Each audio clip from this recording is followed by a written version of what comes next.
an old man at the bar, cutting up and telling tales about the lives lived.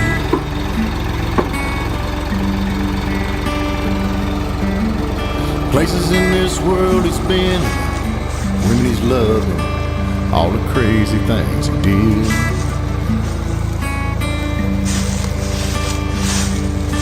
He turned to me and laughed and said I probably should be dead, but I'm 82 years young today and still got some living left. Everybody dies, not everybody lives. There's those who'll take chances and those who never will. It's best to go out knowing you didn't waste one breath, 'cause everybody dies, but not everybody lives.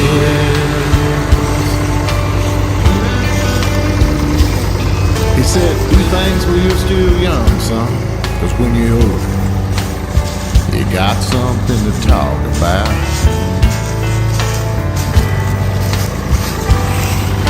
Step out of the ordinary, do something extraordinary, leave them saying, wow.